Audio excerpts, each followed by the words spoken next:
Bonjour, aujourd'hui on s'intéresse à la création d'une empreinte avec le logiciel KiCad. Alors précédemment, dans une vidéo de complément, on avait vu comment on pouvait dessiner un composant pour la schématique. Donc je vais reprendre ici le composant correspondant à l'afficheur LCD qui était utilisé dans le thermomètre pour la fête de la science à l'IUT de l'Indre. Donc cet afficheur LCD, c'est un afficheur 2 digits et demi pour lequel on a un total de 16 broches. Donc on a vu la saisie de ce composant pour la schématique. On s'intéresse maintenant à la saisie de l'empreinte cette fois-ci. Alors cette empreinte, on peut en trouver toutes les caractéristiques sur internet en chargeant la datasheet. Il suffit de taper le nom de l'empreinte, le nom du composant, en précisant le mot datasheet par exemple, et on tombe très facilement sur ce document. Et dans ce document, on va trouver les différentes informations relatives aux dimensions de notre composant. Alors, dimension par exemple de l'écartement entre les broches du composant, que l'on peut voir ici, les dimensions entre les deux broches successives de composants, donc ici l'écartement entre les rangées, ici l'écartement entre deux broches successives. On peut trouver également la distance entre la broche et le bord du composant. On va également pouvoir trouver la dimension du petit ergot ici qui sert de détrompeur pour connaître la position de la broche numéro 1. Donc voilà, tout un ensemble de dimensions que l'on va utiliser pour pouvoir dessiner donc l'empreinte de notre composant. Alors pour réaliser cette empreinte, on va se rendre dans le logiciel KiCad correspondant. Donc c'est ce logiciel qui correspond à l'éditeur d'empreinte PCB. Donc là j'ai déjà dessiné l'empreinte. Alors on va revoir ensemble toutes les étapes qui permettent d'arriver à ça. Alors ce que je vous propose, c'est d'utiliser l'approche la plus simple, qui consiste à partir d'un logiciel donc de type Wizard qui va nous permettre de définir différentes caractéristiques de notre empreinte de composant. Donc ce Wizard, on peut y accéder ici en demandant de créer une nouvelle empreinte et en utilisant l'assistant. Alors dans cet assistant, différents paramètres que l'on va découvrir maintenant. Donc ici, vous pouvez accéder à l'assistant. Et cet assistant, eh bien, il permet d'apporter une aide à la génération d'empreintes correspondant à certains critères. Alors dans notre cas, il s'agit d'un boîtier de type DIP en simple ou en double ligne. Alors si on regarde la documentation, alors attention, la documentation elle va être cachée à ce moment-là, donc je vais refermer. Donc cette documentation, elle nous montre bien un composant avec deux rangées de broches.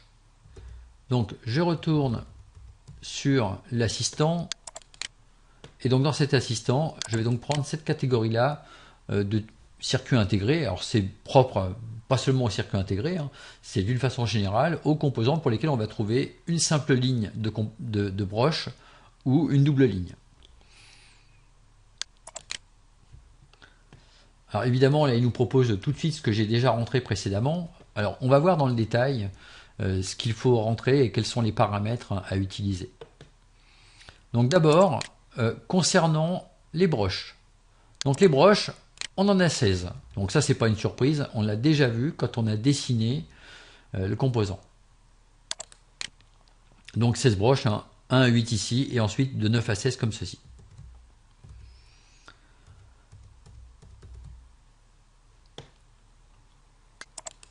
Répartis sur deux rangées.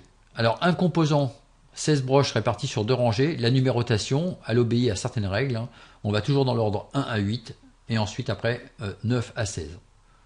Ce sera toujours vrai. Si je mets par exemple ici 20 broches, on va voir, on va faire un petit essai. On va donc aller de 1 à 10 ici, et ensuite on repart de 11 à 20. Donc moi je retourne sur mes 16 broches. Voilà. Ensuite, l'écartement entre les broches. C'est donc l'écartement entre deux broches successives. Cet écartement, on appelle ça également le pitch. Si on retourne sur la documentation du composant, on peut voir que le pitch ici, il est de 2,54 mm. Ce sont les millimètres qui font ici office de référence. Alors ça, on peut l'apercevoir sur la documentation. Et là, dans le cas présent, ça n'apparaît pas. Quelquefois, on voit apparaître quelque part à l'intérieur du dessin. Et bien, en haut, on a marqué par exemple millimètre et entre crochets inch. Donc là, dans le cas présent, je n'ai pas trouvé l'information. Par contre, on peut effectivement voir la conversion. On sait que 2,54 mm, c'est effectivement 0,1 pouce. Donc la correspondance, elle est claire. On aura les millimètres ici et entre crochets la dimension en pouces. Donc 2,54, c'est effectivement ce qu'on a placé ici pour le pitch. Donc l'écartement entre les broches. Ensuite, on va donner les dimensions de la pastille. Donc là, c'est la pastille cuivrée qui va nous permettre de souder le composant. Donc cette pastille, elle peut avoir une largeur et elle peut également avoir ici une hauteur ou une longueur. Donc dans le cas présent, ici, on parlera de longueur. Alors moi, j'ai choisi de mettre 1,8 mm pour la largeur. Alors, ce qui fait que par rapport à 2,54, ça nous laisse 0,74 mm d'écartement. Ça devrait permettre de laisser passer une piste sans trop de difficultés. Mais on pourrait faire un petit peu moins large. Dans le cas d'une fabrication artisanale, c'est bien d'avoir une pastille suffisamment grande. Pour ce qui est de la hauteur, ou ici ce qui correspond à la longueur de la pastille, eh bien j'ai mis 2,54 mm. Alors il faut s'intéresser également au trou de perçage. Alors ce trou de perçage, actuellement il est à 0,8, ça ne correspond pas à la réalité. Donc on va aller voir au niveau de la documentation quelle doit être la dimension de ce trou de perçage. Alors j'ai marqué un petit temps d'arrêt pour rechercher correctement cette information. C'est vrai que ce n'est pas forcément évident. Alors ici, ce qui correspond à la broche, c'est donc lead. On a ici deux informations qui apparaissent. Ici 0,05 mm. Et puis pour la longueur, alors la longueur en fait c'est pas la longueur de la broche, parce que la longueur de la broche vous la voyez ici, elle est de 6,35 mm. En fait ça correspond à la longueur comme ceci de la broche. La partie qui va effectivement rentrer dans le circuit imprimé. Donc il faut voir ça comme étant ici size, la largeur en vue de dessus de la broche, ou ici length, ce qui correspond à la largeur de la broche dans ce sens-là. Bon, c'est pas forcément très clair. Je trouve que la documentation à ce niveau-là, elle est un petit peu limite. Alors effectivement, quand on a le composant dans les mains, on voit bien qu'on a une broche qui fait à peu près 0,8 mm par, alors 5 centièmes, pas vraiment, c'est pas l'impression que ça donne, mais on va partir là-dessus. Ce qu'on va faire, c'est qu'on va percer à 0,8 pour être sûr que tout se passe correctement. Donc on perce à 0,8, donc ça veut dire qu'on va retourner ici dans l'assistant et on précise effectivement un perçage à 0,8 mm. On poursuit, et donc quand on poursuit, eh bien on s'intéresse maintenant à l'écartement entre les rangées de broches. Cet écartement, il est de 28,67 mm. Donc 28,67 mm, c'est donc l'écartement entre les broches. Alors on peut voir ce que ça donne si je réduis. Si je passe à 18, voilà ce que ça donne. On voit bien que l'ensemble du composant évolue. Et c'est l'écartement entre les rangées de broches qui va être réglé ici. Donc, on dit 28,67 mm. Bien, donc là, on a défini globalement tout ce qui correspond aux broches. Alors maintenant, on peut s'intéresser au dessin du corps du composant. Alors si on s'intéresse au corps à proprement parler du composant,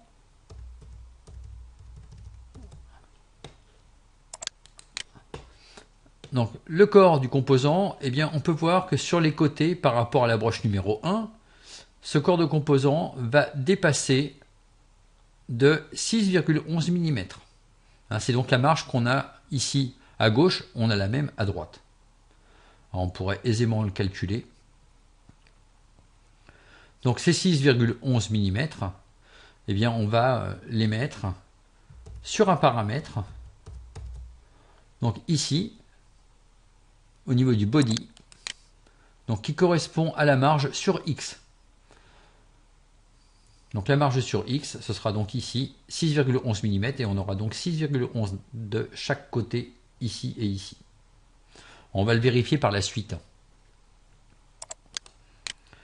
Mais on va le vérifier tout de suite. Donc si on veut vérifier ça maintenant, eh bien, on va changer la valeur de la grille.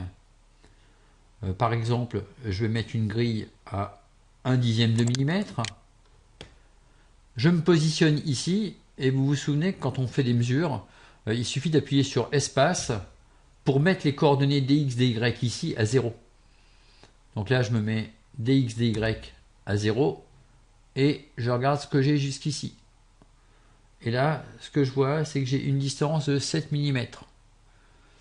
Alors, c'est pas vraiment les 6,11 qu'on a précisé. Alors, certainement parce qu'il est parti de la broche ici. Et donc, si on va jusque-là, eh bien, on voit qu'on a effectivement la distance de 6,1, hein, donc les 6,11. Alors, nous, les 6,11, c'est plutôt par rapport au centre ici qu'il nous les faudrait, et pas par rapport à cette distance-là. Alors, on pourrait rectifier assez facilement, hein, puisqu'en fait, ici, on sait qu'on est à la moitié de la largeur de la broche. La broche, elle fait 1,8 de largeur, donc on a 0,9 entre le centre ici et le bord ici. Et donc, pour avoir 6,11 entre là et là, il suffit de prendre bien 6,11 moins les 0,9, donc ce qui correspond à 5,21. Donc si je mets 5,21 ici, que je me place au centre, que j'appuie sur espace pour mettre dx, dy à 0, que je vais jusqu'au bord ici, eh bien je vais retrouver les 6,1 qui correspondent à ce qu'on a dans la documentation. Donc là, on a spécifié correctement les dimensions du composant. Alors, il y a une marge sur Y de 0,5 mm, ça veut dire qu'on a 0,5 mm entre ce point-là et celui-ci. Alors, pour ce qui correspond à notre composant, si on revient à la documentation, en fait, on s'aperçoit que le corps du composant, il est un petit peu plus éloigné. En fait, il est plus petit, hein, il est plus vers l'intérieur, et puis après, les broches débordent. Alors, on pourrait tout à fait modifier ça. Si on regarde ces dimensions, on a en réalité 21,17 dans ce sens-là. Après, on a 26,17, c'est au bord des broches, c'est vraiment le bord du corps du composant, c'est 26,17. Et au niveau des broches, on a 28,67. Donc, entre les deux, j'ai finalement 2,5 mm. Ces 2,5, eh bien, on peut les répartir de façon à ce qu'on ait 2,5 mm, on a dit, ça rentre vers l'intérieur ici, hein. Donc il faut faire un calcul pour placer ça correctement. Alors déjà, ici, on a un élément qui nous permet de dire si la marge sur Y doit être placée à l'intérieur ou à l'extérieur. Donc là, je vais la mettre à l'intérieur. Donc vous voyez, le contour, cette fois-ci, il est passé à l'intérieur. Donc on a 1,25 mm à mettre entre le bord ici et le centre du perçage, sachant que la broche, hein, la pastille a une hauteur de 2,54 mm, on devrait être en fait exactement en bordure ici. On aurait donc 1,25 par rapport au centre, ça correspond à ce qu'on souhaite. Donc pour ça, eh bien, on peut se limiter ici à une marge de 0 mm. Voilà, donc on aura les bonnes dimensions pour le corps, d'ailleurs on peut le vérifier facilement. Vous tapez ici sur espace pour mettre dx, dy à 0, hein, distance à 0, et quand vous arrivez ici, vous êtes à 26,1. Et dans la documentation,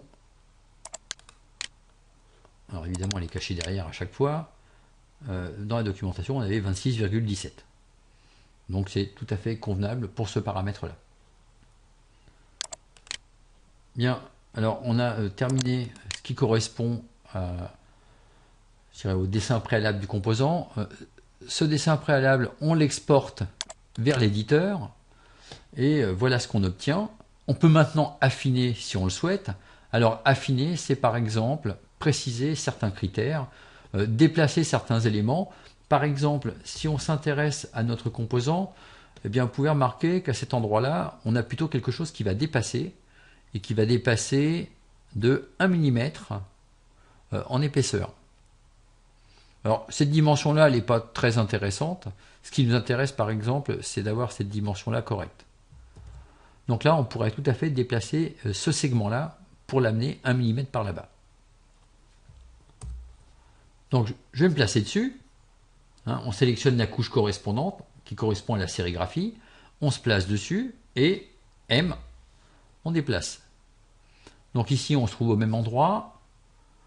Donc au niveau des coordonnées, vous pouvez appuyer sur espace, et là, on se déplace d'1 mm. Donc la distance vaut maintenant 1 mm. C'est bon, on peut placer ça ici. Et puis là, il va falloir maintenant fermer le contour. Donc pour fermer le contour, le plus simple, c'est de prendre ce morceau-là, l'éditer et le déplacer par là-bas. Bon, plus simplement, on va le supprimer. Donc sup. Alors évidemment, on n'est pas sur un pas de grille qui est tout à fait standard au départ. Donc forcément, pour faire quelque chose de propre, ça va être assez moyen. Bon, normal. Donc ici, vous pouvez changer la grille. Vous pouvez mettre une grille éventuellement très fine, de façon à pouvoir relier. Ce qu'il faut savoir, c'est que tout ça, c'est purement visuel. Donc là, je vais toujours sur la couche de sérigraphie, placer un élément supplémentaire. Donc comme ceci. Je l'emmène jusqu'ici. Un double clic pour terminer. Et là, on aura ce qui correspond à ce petit ergot supplémentaire. Là, c'est pareil, je supprime celui-ci. Je rajoute un élément qui part du centre du rayon ici. Et je l'amène ici, en terminant par un double clic. Tout ça, je rappelle, c'est parce que, comme c'est du dessin sur la sérigraphie, avoir beaucoup de précision, c'est pas indispensable. Là, on est quand même sur une grille avec un pas de 0,25 mm. Donc, quand on zoome en arrière, on retrouve quelque chose qui convient à ce qu'on veut. Et si on veut affiner, on peut effectivement déplacer cet élément-là. Franchement, c'est pas utile ici. Il nous manque une dernière chose, c'est de dresser ici un contour qui va représenter quel est l'espace utile pour le composant, l'espace que l'on veut réserver pour le composant.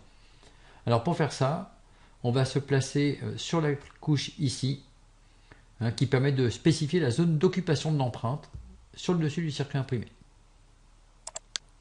On la sélectionne, on choisit de mettre un nouveau contour, voilà. On va changer la grille, on va plutôt mettre une grille avec un pas de 0,5 mm par exemple. Et puis là, on dresse un contour qui permet d'englober les broches. Il n'est pas question de superposer des composants à cet endroit-là. Et de prendre en compte la partie qu'on a ajoutée ici. Donc là, je vais me placer comme ceci. Et puis, je vais tracer donc ce contour. Donc on fait un clic à chaque fois. Alors attention à s'arrêter au bon endroit. Et on termine par un double clic. Donc là maintenant, on a délimité la zone qui va être réservée au composant. Donc le dessin du composant est terminé. Alors on peut affiner sur certaines choses. Par exemple, moi j'aime bien que la pastille numéro 1 soit facilement identifiable par une pastille rectangulaire. Donc pour faire ça, on sélectionne ici l'outil pastille et on va éditer la pastille en appuyant sur E pour Edit. Et ici, on peut changer ses caractéristiques et plutôt que d'avoir quelque chose d'ovale, mettre un rectangle. Donc voilà pour le dessin de ce composant. Alors, il faut lui donner un nom à ce composant. Donc pour lui donner un nom, on va sur les propriétés de l'empreinte. Pour l'instant, le nom, il a été attribué, je dirais, par défaut. Ce nom, je vais donc l'éditer. Et je vais reprendre ce qui correspondait au nom ici du composant. Alors évidemment, je ne peux pas l'éditer en même temps que je suis en édite de l'autre côté.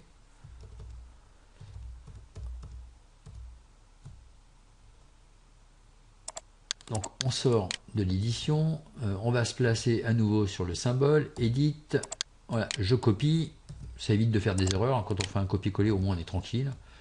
Donc ici, je viens éditer le critère.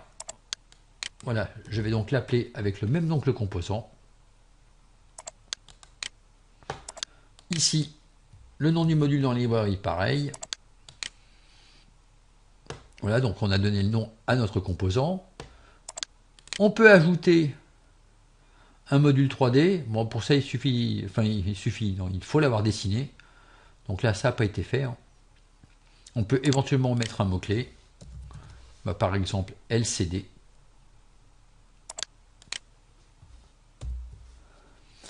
Et alors maintenant, on va créer notre bibliothèque pour pouvoir stocker cette empreinte. Alors pour créer une bibliothèque, hein, plusieurs approches sont possibles. Donc ici, créer une nouvelle librairie et y sauver l'empreinte. Bon, c'est celle qu'on va choisir. Hein. Donc on va placer ça dans le dossier où on a déjà placé les empreintes pour le logo. Donc précédemment, j'avais créé un dossier KiCad sur C. J'avais mis mes modules perso. Et dedans, on avait une première bibliothèque qui contenait des logos. On va pouvoir ajouter ici un nouveau dossier. Donc on va pouvoir sauvegarder donc cette bibliothèque. Alors il faut créer le dossier hein, et mettre le point .poetry si nécessaire. Donc examiner, je crée le dossier. Et donc là, ce seront mes empreintes. .poetry. Je le sélectionne. Voilà. Et on sauvegarde le module.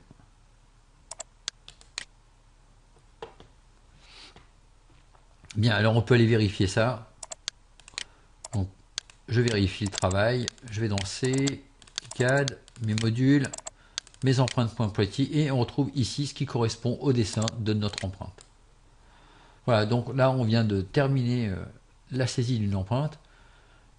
Une dernière réserve, il faut impérativement préciser ici, au niveau de l'assistant des librairies ou au niveau du gestionnaire des librairies d'empreintes, que cette nouvelle bibliothèque sera bien utilisée par KiCad. Pour ça, on va aller voir ici ce qui correspond à la table des librairies. Et dans la table des librairies, on va voir si on trouve mes empreintes. Alors visiblement, on a mes logos, mais on n'a pas mes empreintes.